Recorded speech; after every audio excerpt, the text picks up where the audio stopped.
Hello and welcome. This is Lita Downs from the Center for Faculty Excellence, and I would like to welcome you to today's webinar, Being Vulnerable to Become Powerful, a Social Change Dialogue.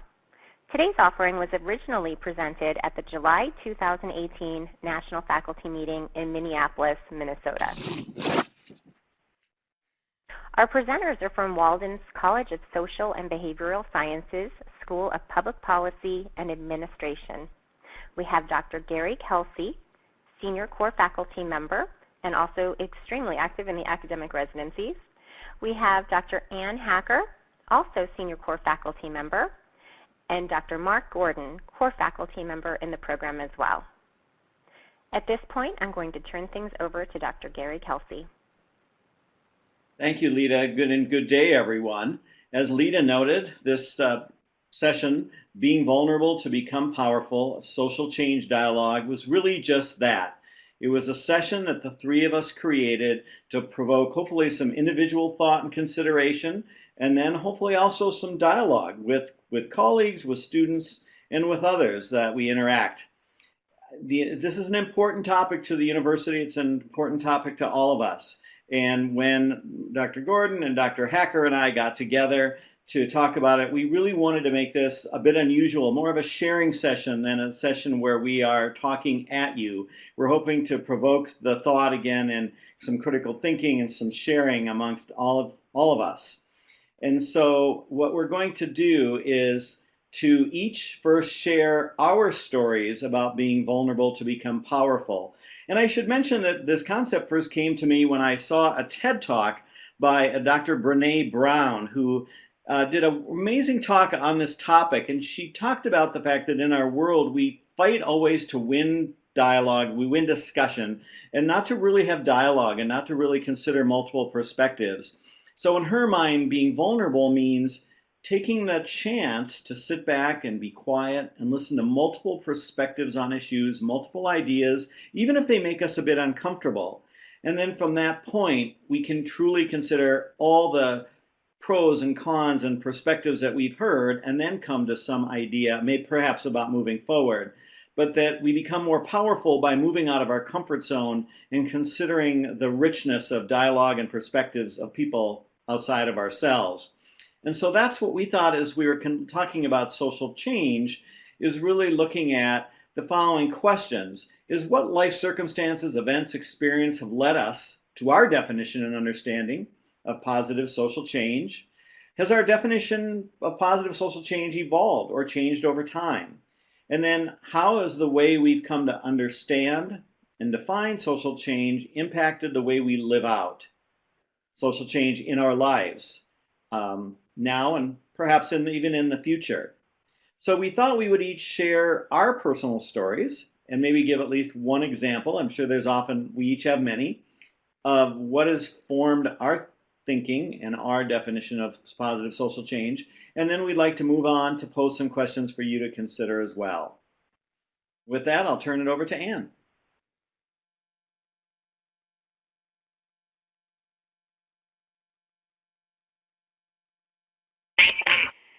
Her name is Ginny. She is 74. I came to know her through a rather circuitous route that we don't need to go into, but she has presented a number of people in the community with many challenges because she tends to be very demanding. She's pretty sharp. She has an absolutely fascinating life story, but she's an interesting character and has become over the years a very good friend of mine. And that didn't happen by accident. It happened because I set aside my own preconceived notions about a lot of things and allowed myself to let her educate me. And I found that, when Gary first shared Dr. Brown's TED Talk with me, it was like a lot of bells went off, and that's exactly the story of Ginny it's a prime example of this. I had been doing some reading on a concept called ghosty, where we are guest and host to each other and to ourselves. And the idea of power and vulnerability has always been an interesting dyad to me. So in Ginny's case, I found myself asking or conversing with my students about how do we invite the other to inform us. And ironically, my dissertation was about um, policy decisions that are made without the input of the primary stakeholders. So here I've done this wonderful dissertation, and now I'm living out this challenge with this individual who, when I took the time to listen and to ask her what her story was, and to give me input on who she was before she became disabled and had a lot of life challenges, it just added a whole new layer. And I found myself being more able to give and receive, to enter into that kind of gifted dialogue. She is such a blessing in my life now. Every time she says something that kind of that grinds on me, it's like it's sharpening the saw, and I now stop and I say, which part of me do I need to polish up? You know, Stephen Covey's sharpening the saw. So, you know, when I think of social change, I always ask, what is positive? Who defined positive? If it was me defining positive in relation to Ginny, it would have been very different than Ginny defining it. And when I allowed her to give me her vision and her story, and I accepted it willingly, it just, everything changed for the better. With my students in the dissertation shell, I often challenge them to think about how they're defining positive social change. Who are the stakeholders that are going to be impacted by their dissertation, and how would they either get the message to them or get information from their stakeholders? As I said, Ginny has taught me a lot, and I've shared that with her. We have been in the public administration newsletter, and she just brings a lot of growth to me, as well as joy, because I let myself be vulnerable and asked her to share her story. So that's my story. Mark? It sounds like Jenny really challenges you at times. At times. And I her. I think we all have a Jenny in our lives, perhaps. And I think sometimes we are all Jenny. Yeah, that's right. Yeah. So my story is slightly different. Actually, it's quite different, but it's my story. So let me go ahead and share that with you. First, let me start by saying social change for me is deeply rooted in the heart and in the mind, and certainly in action. And I think it's also peppered with social justice. I also believe in my life that constructive rule breaking is a good thing. So rebelling against the status quo is a good thing. So here's my example. So I was a young gay man living in Florida. I was in mid-1990s, and I decided I needed a change in life, in my career. So I moved to San Francisco. I didn't really have a full appreciation about the epidemic that was unfolding until I actually arrived in San Francisco. I had, like many of my friends and contemporaries, had a realistic worry that we were going to die. And your friends are going to probably die too. And along with that is people, the general public, I should say, telling you that your life is fundamentally wrong, something's wrong with it, and now it's going to kill you. So as a young gay man, moving into San Francisco, these were messages, sometimes not so subtle messages we were getting. My first job in San Francisco was actually working at an adult drop-in center for people with AIDS. And it was just a magical place. So much life there, so much living was going on. But unfortunately, everyone I worked with died. Literally everyone that stopped into that place at that time did not make it. We didn't have the drugs that we have now. So my first professional job was with an organization called the Stop AIDS Project, and it was founded by and for gay men who were disproportionately being affected by the AIDS epidemic. And at the Stop AIDS Project, we organized around creating community norms for loving each other, for loving each other enough to keep each other safe. So we realized that consistent condom use required people to care about themselves, to love themselves enough, and to love their friends enough to consistently use condoms.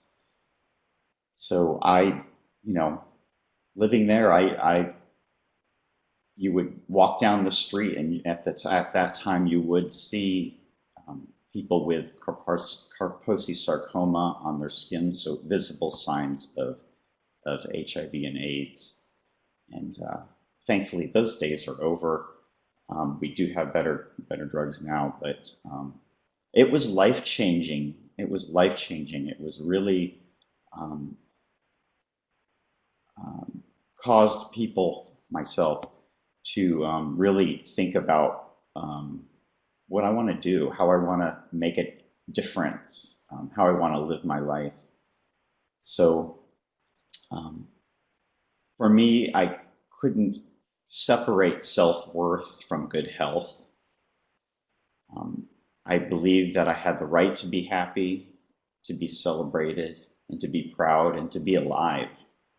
Social change means to love deeper, to love more, to strive to understand, and to do something. It means to take action for me. It's a systemic thing. I mentioned how the Stop AIDS Project was organized around community norms. So for me, social change is systemic. It means each person, group, community, city, state, federal policy, and law matters. Thank you for allowing me to share my story, and hopefully there's something in there that touches you and allows you to think a little bit Thank more you, Mark. consciously Thank you, Ann. about social change. I've been at Walden University over 22 years, and I recall in the early days when our faculty group was quite a bit smaller than it is now, that we had ongoing discussions about this phrase, positive social change. And I think some were concerned that it was a catchphrase, that as a rather new and this for-profit online university was kind of considered a fairly new thing in 1995, 96. That was this just seen as a catchphrase, or did we really mean it? And if we did, what does that mean? And so we struggled with it beginning over 20 years ago, and we continue to struggle with it today. And as I say struggle with it, I mean that in a very positive way, that we are challenging ourselves to think more deeply about it, as Ann and Mark have talked about, more thoughtfully, more deeply, to gain multiple perspectives about it, which hopefully will help us take it to a higher place. And so my story is, I've been involved in the nonprofit sector for over 40 years, both in multiple staff positions in a wide variety of nonprofit organizations, as a consultant, as a board member, as a program volunteer, and in all of those roles, I've learned something that has impacted the way I think about the idea of positive social change. But early in my career, one event happened that really was, for me, profoundly earth-shattering as kind of a young, naive executive director at the time, that has impacted truly the way I think about social change to this day, and is a core belief of mine. At 23, I was executive director of a very small emergency services agency that was a clothes closet, food shelf. We had one social worker who could provide some counseling. We provided some emergency financial assistance for maybe a week or two of rent, etc. And it was for individuals of all ages and families who were facing some kind of a crisis. So we were a crisis agency. Very, very small agency with very limited resources. But we were often the first stop for folks right after a crisis before they could get more ongoing, hopefully stable assistance to get them back on their feet. We worked very closely with a battered women's shelter that was located physically not far from our small organization. And often women would come out of the shelter with often their very young children to our organization to get some clothes, some food, because they often flee a violent situation with really no time to collect themselves or collect anything to take with them. And so we really tried to help them get a little bit on their feet again before they could get into a county helping system or find some other source of support that would allow them to move on with their lives in a safe and happy way. And so we would provide, again, some food, clothes, sometimes some emergency hotel or motel money, etc., with the goal that that would then tide them over to move on to a better life. What I saw, though, over time was very quickly, I was realizing we're starting to see some of the same women and children over and over again, because there was a gap in the system that after they would leave us, they would go to the county and apply for what was then known as AFDC, and it would take so much time for that to go through, or there were other struggles finding some kind of affordable housing, transportation, etc., that they would often, at the urging of their spouse or partner, go back to a violent situation. And at times we would see that happen 2 or 3 times. And I remember clearly one afternoon our social worker coming up to me in tears and telling me that one of our clients, who had been in the battered women's shelter several times, back with us and then out into the community, had gone back to her husband and that he had killed her. And at that moment, I think we both just stood there with tears rolling down our eyes, thinking, we're a part of this. We were a part of this. We were complicit in what happened to her because we not only gave her a hope, and there really wasn't a lot of hope back then. The system was not well put together. But we also led her to believe that there really was an opportunity for her to make a difference, and there would always be people there to help her. And there wasn't, frankly. There really wasn't. And so at that point, I made a vow to myself that I would never again work for an organization. And I actually left fairly shortly thereafter.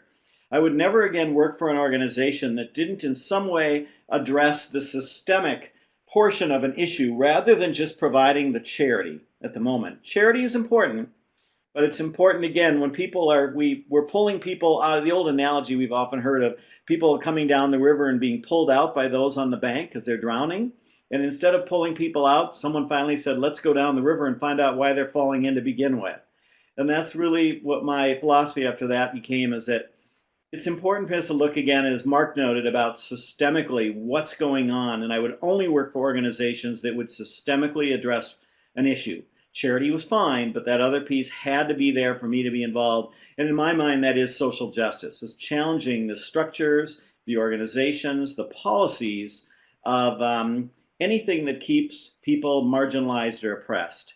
And that's a philosophy or a personal mission statement I've tried to live by my whole career. And that's in part why I moved from nonprofit sector into higher education, because I do believe in higher ed that we really are working with our students on trying to solve problems systemically through research and then through action that follows up that research. So that's a bit of my story, which I hope, as Mark said and Anne noted also, that there's something in there that piques your curiosity or your thinking, or maybe provokes you to think a little bit about your experience and your philosophy as well. So with that, the 3 questions that we've kind of used to outline our presentation, we would like to pose to you. And they are, what life circumstances, events, experiences have led to your definition and understanding of positive social change? Has your definition of positive social change evolved or changed over time? I know for me, it still continues to grow, especially when I listen to our international students talk about their lives and what's going on in their home countries. And then how has this definition impacted the way you now live out positive social change? Those are the questions we're hoping that we provoked some interest in each of you considering as you listen to us, and then hopefully move forward in your own thinking and action. Gary, you noted, Anne? Oh, okay, here we go. Let's go ahead and do these questions first. No, go ahead, Mark. Why don't you say, then we'll move into it. I was just, as you were reading those questions, I was thinking that at the time I was doing my social change mission at that time, I wasn't really conscious about it. I wasn't thinking about, oh, I'm now doing positive social change. It's only with that hindsight that I'm able to think about what happened and my part in it. So I just think that's really interesting how it's evolved over time. And my perspective has changed. I agree. Sometimes our actions precede even the way our thinking I about guess, it. as I'm listening and I'm thinking about this, I'm wondering if you both, Gary and Mark, remember what prompted you to make that shift from just acting to saying, and to having the conviction to say, from this point forward, I am going to make some changes that are systemic, or for me, that consider the other person's viewpoint, or do you remember that? And that, I'm not asking you to answer that right now, but Mark, you're going, yeah. Yeah, I mean, I mentioned at the beginning when I moved to San Francisco, my first job was doing that end stage care, and from there going to the Stop AIDS Project, which was more upstream, as Gary mentioned earlier. And it really was about community norms and creating the norms, the system that would support healthy choices. So we had explicit conversations about community organizing and the theory behind that for those from the School of Public Health. Yeah. For me, I actually got into an argument with my priest. We have an aging population in Battle Creek, which is where I live. There's a lot of foundation money, and yet all of our energy seems to be focused on young people and youth, which is great. But as the population ages and young people move out of the city, some infrastructure changes need to be made. And we always, from my viewpoint, we always look to the foundations to give us money to fix it, when a simpler way to do it is for the people to say, okay, we're going to start doing this ourselves. So I told him that I think we needed a bus to round up all the people who were shut-ins, to bring them to church on Sunday morning. And they didn't have to be, the same denomination. There are 4 churches on each corner in downtown Battle Creek. So, just bring them all in. And he said, well, we have to put air conditioning in. Air conditioning in Michigan, like for 6 weeks of the year, you need air conditioning. There are 52 weeks of the year we need transportation for people. And so we went back and forth, and I finally said, well, I'm coming back to this. And we started another group, but Ginny became my kind of the bellwether. This is an example of someone who thrives when she's able to come back to the place she's called home for 40 years. And yet she doesn't drive, she can't get there, and I can't bring her every week. But so for me, it was, getting my social justice feathers ruffled. And now, more and more people are saying, okay, well, I can pick someone up and make them. So.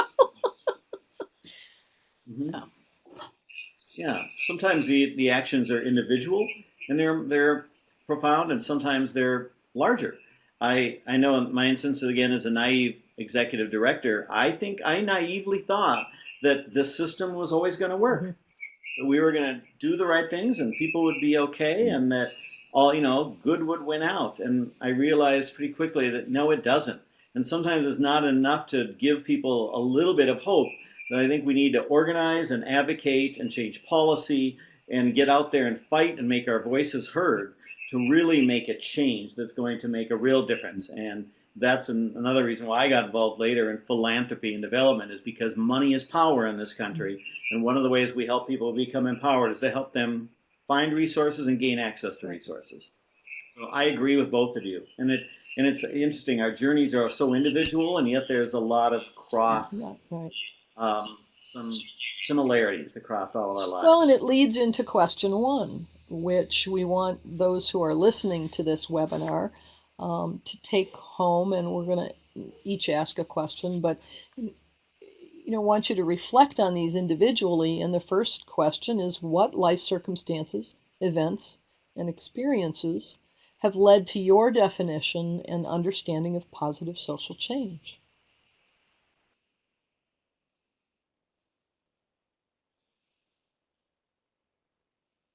Give you a chance to reflect on that. And question two, has your definition of positive social change evolved over time?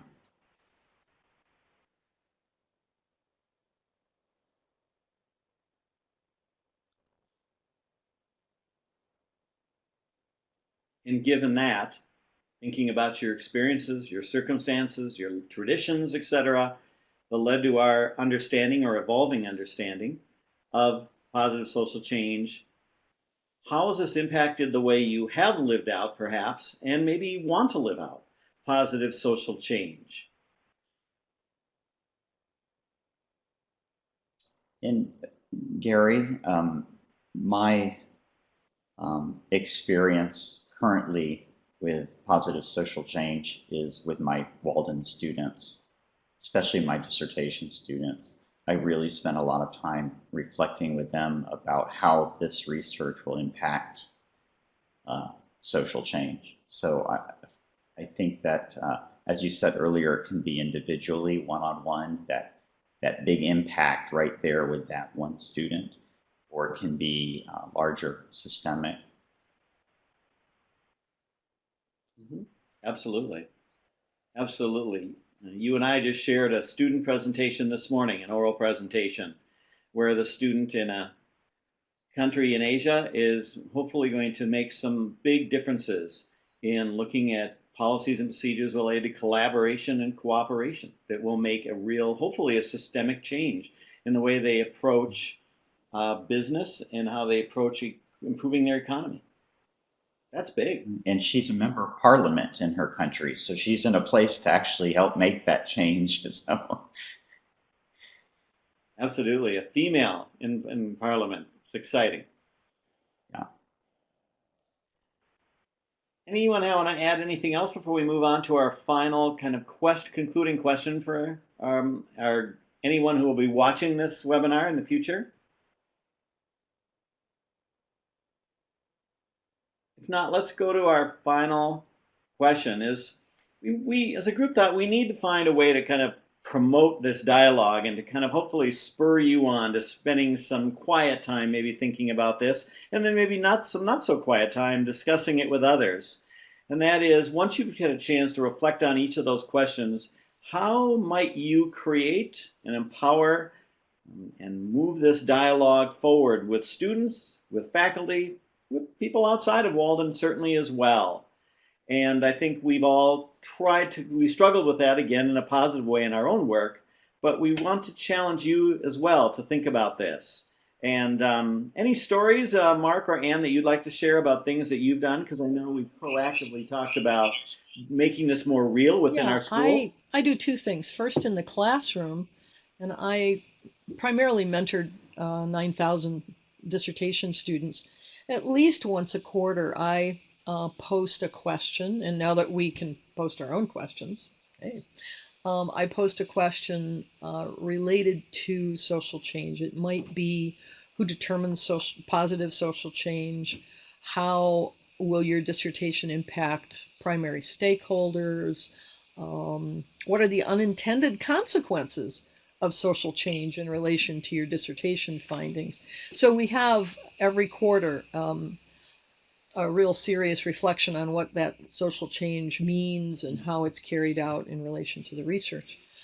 At the residencies, I tend to do residency 3 and 4 most often, and I will ask the group the question, what is positive social change?